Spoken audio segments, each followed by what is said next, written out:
Imaginez une étoile scintillant au firmament de la télévision française, une femme dont la grâce et la puissance à l'écran ont captivé des millions de cœurs, mais dont la vie a été bouleversée par un instant tragique qui a tout changé. Chantal Nobel, surnommée la reine des feuilletons, n'était pas seulement une actrice talentueuse. Elle était une force de la nature, une femme dont les rôles dans La Lumière des Justes et Château-Vallon ont redéfini la force féminine à la télévision. Pourtant, derrière les couvertures de magazines et les applaudissements, se cachait une histoire de douleur, de résilience et d'une quête silencieuse pour retrouver la paix. Que s'est-il passé lorsque les projecteurs se sont éteints? Quels secrets, quelle passion et quels combats méconnus ont façonné la femme derrière l'icône? Et comment, à près de 80 ans, continue-t-elle d'inspirer ceux qui se souviennent de son éclat? Si vous êtes prêt à plonger dans une saga où se mêlent gloire, tragédie et une force intérieure bouleversante, restez avec nous. Cette vidéo n'est pas seulement un hommage à une légende. C'est une exploration intime d'une vie marquée par des triomphes éclatants, des pertes dévastatrices et une dignité qui transcende le temps. Cliquez sur « J'aime », abonnez-vous, activez la cloche et embarquez pour un voyage captivant dans l'univers de Chantal Nobel. Dites-nous en commentaire d'où vous regardez et quelle heure il est. Nous adorons savoir jusqu'où cette histoire voyage. Chantal Nobel, née Chantal Bonneau le 23 novembre 1948 à Rouen, a gravi les échelons de la gloire avec une détermination silencieuse, passant d'une enfance marquée par le deuil à une carrière qui l'a propulsée au sommet de la télévision française. Son parcours, ponctué de rôles mémorables et d'un drame qui a bouleversé sa vie, est bien plus qu'une histoire de célébrité. C'est un témoignage de résilience, de passions inattendues, et d'un héritage discret qui continue d'émouvoir. Allons plus loin dans son histoire, en explorant des facettes inédites qui révèlent une femme d'une profondeur et d'une force extraordinaires. Chantal grandit dans le Rouen d'après-guerre, dans une famille modeste où les rêves artistiques semblaient hors de portée. La perte de son père à 12 ans laisse une cicatrice profonde. Sa mère, Denise, se remarie avec Bernard Loisel, un pharmacien bienveillant, mais le vide laissé par son père façonne l'adolescence de Chantal. Introvertie, elle trouve refuge dans la poésie et le théâtre, des sanctuaires où elle peut explorer ses émotions. À 16 ans, elle écrit des poèmes qu'elle lit lors de récitals locaux, révélant une sensibilité précoce. Une anecdote raconte qu'en 1964, elle remporta un concours de poésie à Rouen avec un texte sur la mer, inspiré par ses promenades sur les falaises normandes. Les mots m'ont sauvée, confiera-t-elle plus tard. Le théâtre devient sa véritable passion, un moyen de transcender sa douleur. Contre les attentes de sa famille pragmatique, elle s'inscrit au Conservatoire de Rouen, sous la tutelle de Jean Chevrin. Là, elle forge une discipline de fer et une présence scénique qui la distingue. À 20 ans, sous le pseudonyme Jackie Nobel, Chantal fait ses débuts dans Boing Boing à la Comédie Comartin en 1968. Son rôle secondaire attire l'attention, et elle enchaîne avec des apparitions au cinéma dans La Main Noire de Max Péca et La Honte de la famille de Richard Balducci. Ses projets modestes posent les bases de sa carrière. Dans les années 1970, elle brille dans des téléfilms comme Aurore et Victorien et Seul contre tous, incarnant des femmes sensibles mais résilientes. En 1976, son rôle dans Un mystère par jour avec Henri Crémieux élargit son audience. Ses performances, bien que discrètes, révèlent une actrice capable d'allier vulnérabilité et force. En 1979, La Lumière des Justes, une fresque napoléonienne, marque un tournant. Dans le rôle de Sophie, Chantal captive par son mélange de retenue et d'intensité, gagnant les éloges de la critique. En 1985, Château-Vallon propulse Chantal au sommet. Dans le rôle de Florence Berg, une matriarche élégante et ambitieuse, elle livre une performance magnétique.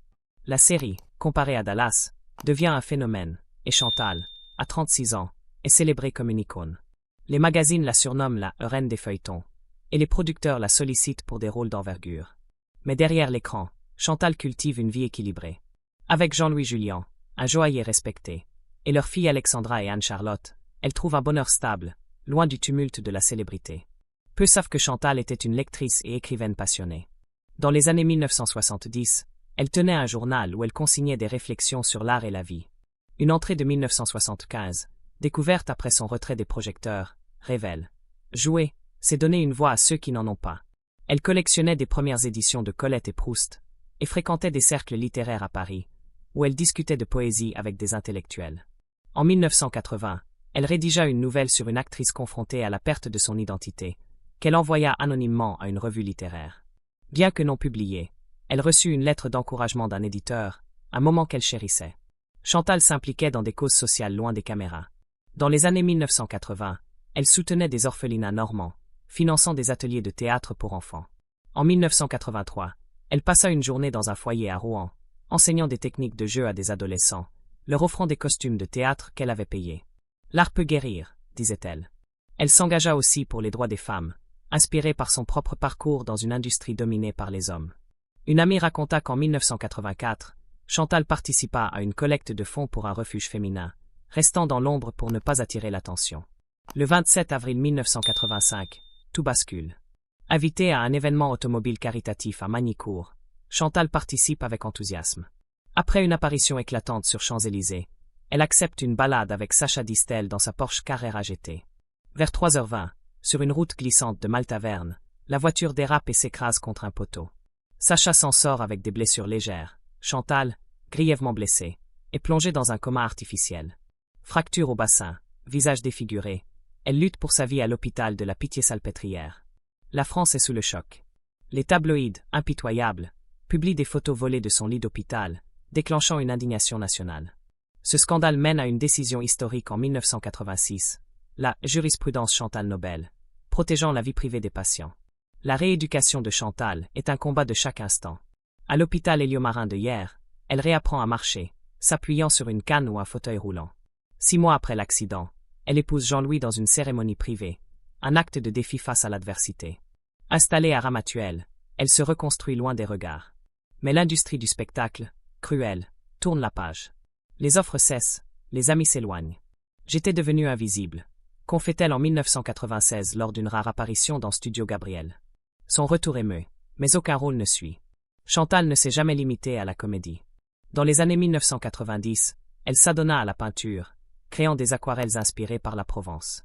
Une œuvre, un paysage de Ramatuelle, fut exposée localement en 1998, sous un pseudonyme. Elle apprenait aussi le piano, trouvant dans la musique une nouvelle forme d'expression. Une voisine raconta qu'en 2000, Chantal jouait du Chopin lors de soirées privées, refusant toujours les feux de la rampe.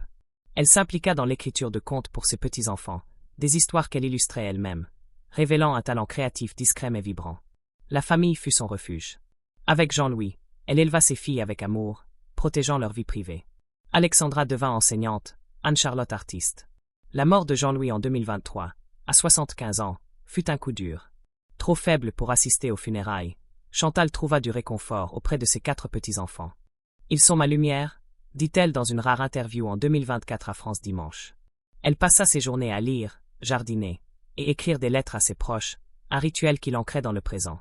Aujourd'hui, à près de 80 ans, Chantal vit à Ramatuelle, entourée d'amour et de souvenirs.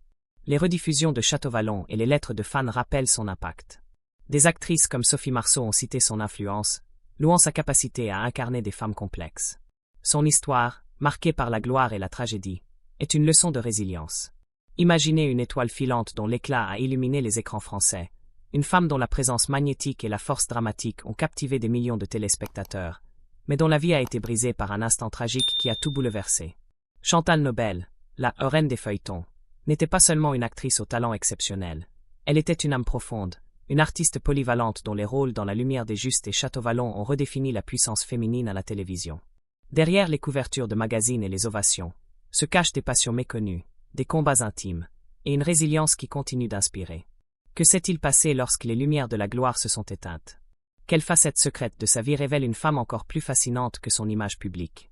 Et comment, à près de 80 ans, son histoire résonne-t-elle comme une leçon universelle de courage et de dignité? Si vous êtes prêt à plonger dans une saga où se mêlent triomphes éclatants, pertes déchirantes, et des révélations inédites sur une icône de la télévision française, restez avec nous. Cette vidéo n'est pas seulement un hommage à Chantal Nobel, c'est une exploration émouvante d'une vie marquée par la créativité, la douleur, et une force intérieure indomptable. Cliquez sur « J'aime », abonnez-vous, activez la cloche, et embarquez pour un voyage captivant dans l'univers de cette légende. Dites-nous en commentaire d'où vous regardez et quelle heure il est. Nous adorons savoir jusqu'où cette histoire voyage. Chantal Nobel, née Chantal Bonneau le 23 novembre 1948 à Rouen, a tracé un chemin extraordinaire, passant d'une enfance marquée par le deuil à une carrière qui l'a propulsée au sommet de la télévision française. Son parcours, jalonné de rôles inoubliables et d'un accident tragique en 1985, est une histoire de résilience, de talent caché, et d'un héritage qui transcende les écrans. Derrière Château-Vallon et La Lumière des Justes, Chantal a cultivé des passions artistiques, des engagements sociaux, et une vie intérieure d'une richesse insoupçonnée. Allons plus loin dans son histoire, en explorant des aspects inédits qui captiveront votre cœur et votre imagination. Chantal grandit dans le Rouen d'après-guerre, dans un foyer modeste où les rêves artistiques semblaient inaccessibles. La mort de son père à 12 ans laisse une blessure profonde, façonnant une adolescente introspective. Sa mère, Denise, se remarie avec Bernard Loisel, un pharmacien bienveillant, mais le vide persiste. Chantal trouve refuge dans la poésie et le théâtre, des espaces où elle peut exprimer sa douleur. À 15 ans, elle participe à un club littéraire local, rédigeant des poèmes sur la perte et la mer Normande. Une professeure se souvint d'un texte qu'elle lut en 1963, décrivant un phare solitaire. C'était comme si elle parlait de son propre cœur. Ses débuts littéraires révèlent une sensibilité qui influencera ses performances. Contre l'avis de sa famille, elle s'inscrit au Conservatoire de Rouen sous la direction de Jean Chevrin, où elle développe une discipline rigoureuse et une présence scénique unique. À 20 ans, sous le pseudonyme Jackie Nobel, Chantal fait ses débuts dans Boing Boing à la Comédie Comartin en 1968. Son charisme attire l'attention, et elle enchaîne avec des rôles au cinéma dans La Main Noire et La Honte de la famille. Dans les années 1970, elle brille dans des téléfilms comme Aurore et Victorien et Seul contre tous, incarnant des femmes complexes avec une intensité subtile.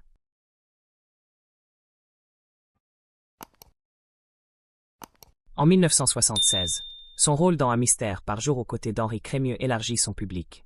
En 1979, La lumière des justes marque un tournant. Dans le rôle de Sophie, Chantal allie retenue et passion, gagnant les éloges pour sa capacité à captiver sans effort. Ses performances posent les bases d'une carrière prometteuse. En 1985, Château-Vallon fait de Chantal une icône. Dans le rôle de Florence Berg, une matriarche élégante et déterminée, elle livre une performance magnétique qui rivalise avec les grandes séries américaines comme Dallas. À 36 ans, elle est au sommet, surnommée la « reine des feuilletons » par la presse. Les producteurs la sollicitent, et son image orne les magazines. Hors écran, elle trouve l'équilibre avec Jean-Louis Julien, un joaillier, et leurs filles, Alexandra et Anne-Charlotte. Leur foyer à Saint-Tropez est un havre de paix, loin du tumulte de la célébrité. Peu savent que Chantal était une lectrice et écrivaine passionnée. Dans les années 1970, elle tenait un journal où elle consignait des réflexions sur l'art et la vie. Une entrée de 1975, découverte après son retrait des projecteurs, révèle. Jouer, c'est donner une voix à ceux qui n'en ont pas. Elle collectionnait des premières éditions de Marguerite Duras et Simone de Beauvoir, et fréquentait des cercles littéraires à Paris, où elle discutait de poésie avec des intellectuels. En 1978, elle soumit une nouvelle à un concours national, une histoire sur une femme confrontée à la perte de sa voix, qui reçut une mention honorable. L'écriture était ma façon de respirer, confia-t-elle à une amie. Elle collectionnait des éditions rares de Marguerite Duras et Simone de Beauvoir, et ses lectures influençaient ses choix de rôle, privilégiant des personnages féminins complexes. Dans les années 1980, elle commença un roman autobiographique, jamais achevé, où elle explorait sa relation avec la célébrité. Une page, retrouvée par sa fille Alexandra, décrivait « La gloire est une lumière qui brûle, mais elle ne réchauffe pas toujours ». Chantal s'investissait dans des causes sociales avec une discrétion remarquable. Dans les années 1980, elle soutenait des écoles d'art pour jeunes défavorisés en Normandie, finançant des bourses pour des étudiants en théâtre. En 1982, elle organisa un atelier à Caen, enseignant à des adolescents comment utiliser la comédie pour surmonter leurs peurs. « Le théâtre m'a sauvé, il peut vous sauver aussi », leur dit-elle. Elle s'engagea également pour la protection des enfants maltraités, collaborant avec des associations locales. Une bénévole se souvint qu'en 1984, Chantal passa une soirée à lire des contes à des enfants dans un foyer, refusant toute publicité. Son empathie, nourrie par ses propres épreuves, faisait d'elle une figure d'inspiration. Peu savent que Chantal était une photographe amateur passionnée. Dans les années 1970, elle acheta un appareil Leica et captura des portraits de sa famille et des paysages normands. Une série de photos, prises en 1979 sur les plages de Deauville, montrait des enfants jouant dans les vagues, révélant son œil pour la beauté du quotidien. Elle développa elle-même ses clichés dans une chambre noire improvisée, un passe-temps qu'elle décrivit comme une façon de voir le monde sans être vue. En 1983, elle offrit une de ses photos, un portrait de sa fille Alexandra, à un gala de charité, où elle fut vendue aux enchères pour financer une école. Le 27 avril 1985, la vie de Chantal bascule. Après un événement automobile caritatif à Magnicourt et une apparition éclatante sur Champs-Élysées, elle monte dans la Porsche de Sacha Distel. Vers 3h20, sur une route glissante de Maltaverne, la voiture dérape et s'écrase contre un poteau. Sacha s'en sort légèrement blessé. Chantal, grièvement atteinte, souffre de fractures au bassin et d'un visage défiguré. Plongée dans un coma artificiel à la Pitié-Salpêtrière, elle lutte pour sa vie. La France est en état de choc. Les tabloïds exploitent sa vulnérabilité, publiant des photos volées de son lit d'hôpital, déclenchant une indignation nationale. En 1986, la jurisprudence Chantal Nobel établit des protections pour la vie privée des patients, un legs involontaire mais historique. La rééducation de Chantal est un combat titanesque. À l'hôpital Héliomarin de Hyères, elle réapprend à marcher, dépendant d'une canne ou d'un fauteuil roulant. 6 mois après l'accident, elle épouse Jean-Louis dans une cérémonie intime, un acte de résilience. À Ramatuelle, elle se reconstruit loin des regards, mais l'industrie du spectacle l'oublie. J'étais devenue un fantôme, confie-t-elle en 1996 lors d'une apparition émouvante dans Studio Gabriel. Son élégance et sa dignité captivent, mais aucun rôle ne suit. La controverse avec Sacha Distel, qu'elle accuse d'avoir roulé à 150 km/h, alimente les débats. En 1988, un tribunal condamne Sacha pour blessures involontaires, une victoire symbolique pour Chantal. Dans les années 1990, Chantal se tourne vers la peinture, créant des aquarelles inspirées par la Provence. Une œuvre, Un champ de lavande, fut exposée anonymement en 1999 dans une galerie de Ramatuelle. Elle apprenait aussi la guitare, jouant des mélodies folk lors de soirées privées. Une amie raconta qu'en 2001, Chantal interpréta une chanson de Barbara pour ses filles, un moment d'une rare émotion. Elle écrivait des contes pour ses petits-enfants, illustrés de dessins délicats, qu'elle offrait comme des trésors. Ses passions, tenues secrètes, révélaient une femme refusant de se définir par son passé. La famille fut son roc. Avec Jean-Louis, elle éleva Alexandra et Anne-Charlotte avec un amour protecteur.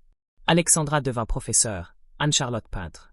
La mort de Jean-Louis en 2023, à 75 ans, fut un déchirement.